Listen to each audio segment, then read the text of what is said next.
By 2018, I am seriously convinced that Vince McMahon had to have dementia. He had to have dementia. There is no way his brain does not have some type of illness or disease based upon what this man did and booked at Crown Jewel 2018. Where do I even start? Where do I start? You know what? Let's start with what basically the entire night was booked upon outside of the main event, which was the WWE World Cup. The WWE World Cup, a tournament of the best superstars from Raw and SmackDown facing each other to determine who is the best in the world. Yet somehow, the person that wasn't even in the World Cup won the World Cup, and the person that won it was Shane McMahon. Vince McMahon's bastard seed, as he used to say, won the World Cup. Why? We don't know.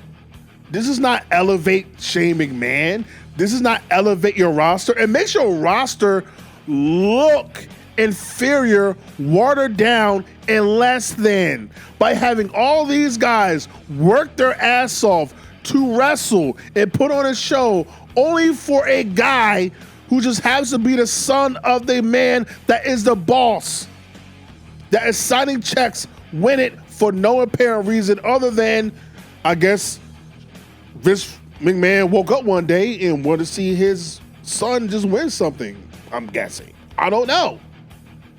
Maybe he didn't go to enough soccer games or baseball games and just wanted to see his son win some type of trophy. That's the only thing I think of. That's the only thing that makes sense. How in the fuck can you rationalize having Shane McMahon, who was not even in the tournament, win the tournament? How?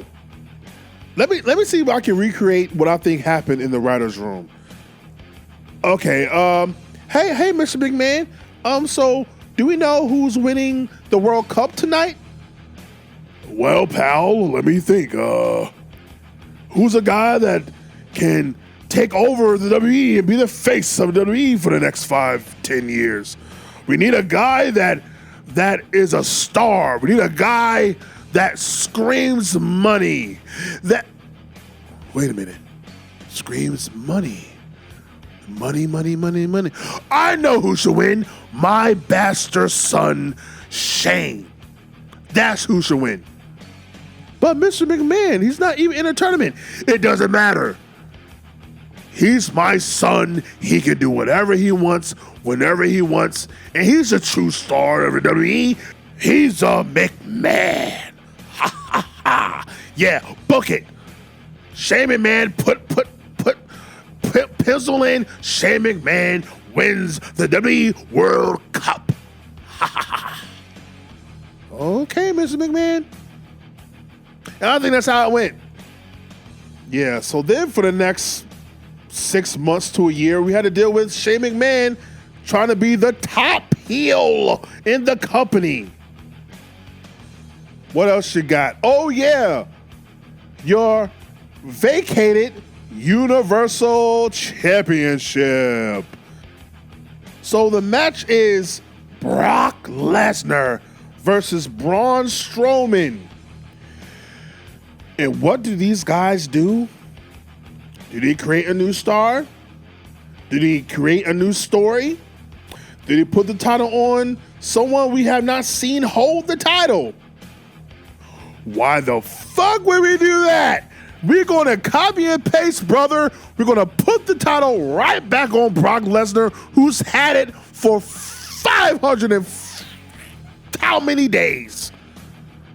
Because we don't do anything new, pal. We keep everything the same. Like, I don't even see the purpose of having a match. They only had a 3-minute match because God knows Brock Lesnar doesn't get paid by the hour. So what was the point of having that? You would have been better off just having Vince McMahon go down there and just hand Brock Lesnar the title. Be like, here you go. We don't want anyone else to elevate. We don't want to give anyone else the time or the spot or the opportunity to shine here. We're going to continue to get on our knees and suck you off.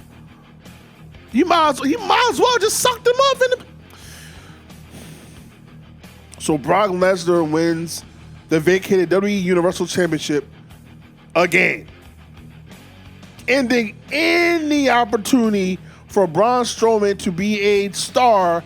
And this is after the fact that you ended.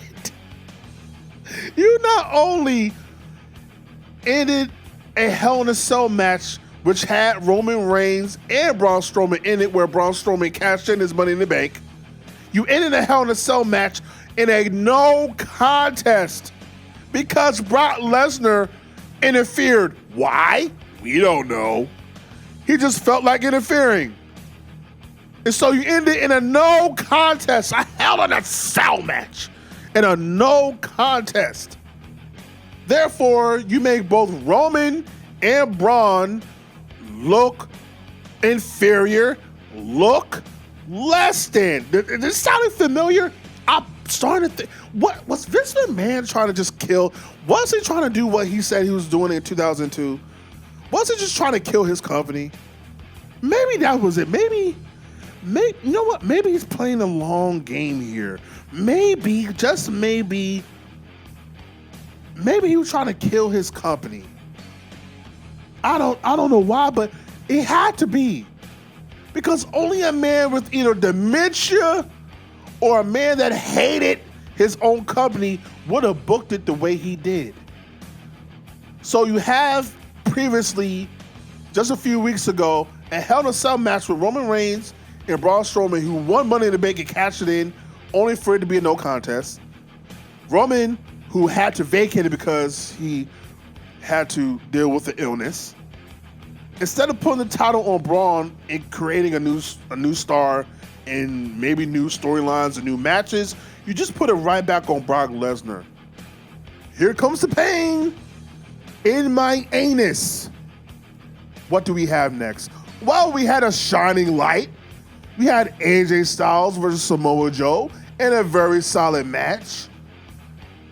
Now I don't understand why you even did this match because, again, Vince McMahon has a fetish for not making new stars.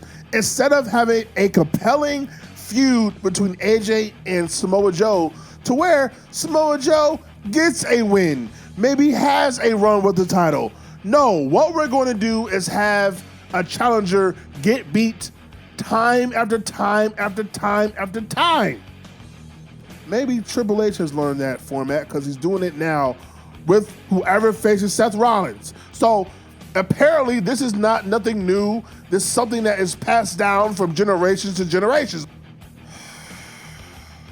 You had The Bar versus New Day for the tag titles, which it was solid. Didn't hurt nobody. Didn't offend anybody. Outside of having the Big Show with The Bar randomly, because Big Show was trying to break, I guess, the Guinness World Record for how many face and heel turns you could do within a lifespan. And yeah, that's the only thing I think of. I have no idea why they had the Big Show team with The Bar for randomly for like a month. And then we have the almighty main event of this show, which to this day hurts me so. Oh, that's a Lupe Food and Liquor reference.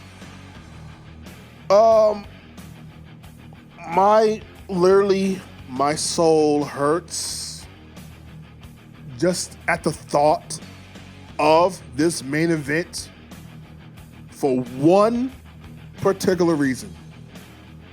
Shawn Michaels, the Heartbreak Kid, had the perfect send-off of a career in the main event of WrestleMania 26 in 2010 by losing to The Undertaker in a Streak versus Career match, to where when he lost, I did cry and bawl my eyes out.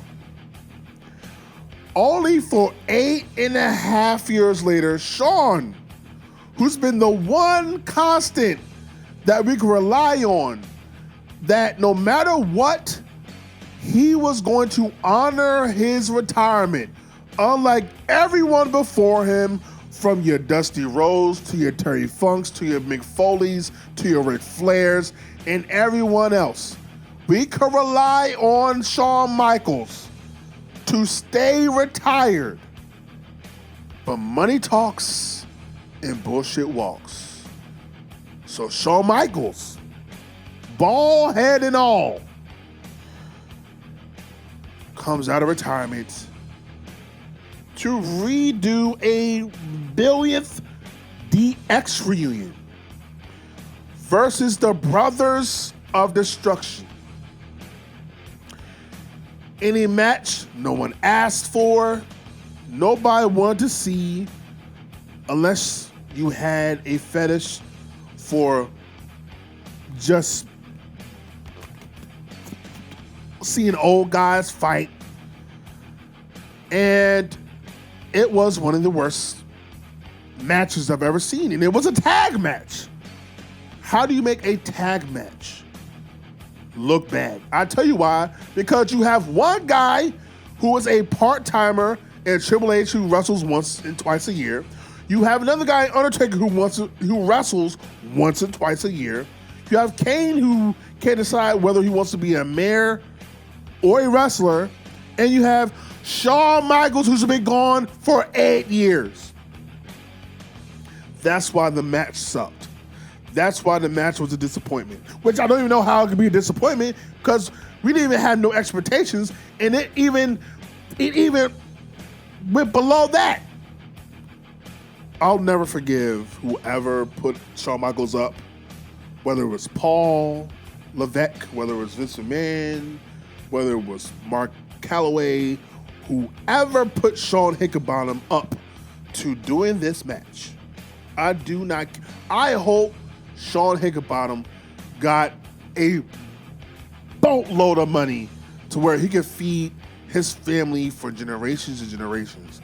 That's the only way I can excuse Shawn Michaels coming out of retirement in this dumpster fire gutter juice of a goddamn match. Oh yeah, DX won, by the way. Just want to point that out. DX won, in case you were wondering, in case you didn't see it. DX won the match, and Shawn Michaels went back into retirement. And I believe it was Shawn Michaels that told Triple H after the match that too old for this shit. And we all agree. Every one of us watched this and said, we're too old for this shit.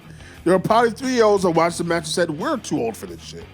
Crown Jewel 2018 has to be one of the worst shows ever created. On me. But let me know what you think about the all-time great shows of Saudi Arabia, from your Crown Jewels to your Super Showdowns to your Greatest Royal Rumbles. Let me know what's your favorite and worst matches and pay-per-views from Saudi Arabia in the WWE. Like, comment, subscribe, share all the things are the things. This Hayes Arcade, your hardcore casual fan. Welcome to the hot bitch. And if you're not down with that, I got 2 words for you. Suck it. I'm the best. I'm the best in the world.